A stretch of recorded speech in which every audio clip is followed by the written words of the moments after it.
அம்மா மழையாக இருக்கு பொதிப்பாரு. வெயிலுக்காக லீவ் விட்டாங்க, இப்போ மழைக்காக லீவ் விட்டாங்க.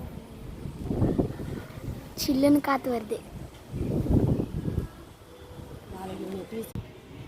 நாளைக்கு ஸ்கூல் திறக்குதா?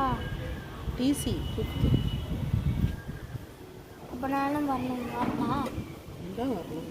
கையெழுத்து தினேஷ் அழகாக ஹேண்ட் ரைட்டிங் எழுதி கொடுத்துருவோம். ஹேண்ட் ரைட்டிங் எழுதணுமா? ஆமாம், டிசியில் சைன் பண்ணுறேன். நானா அழகாக எழுதணுமா?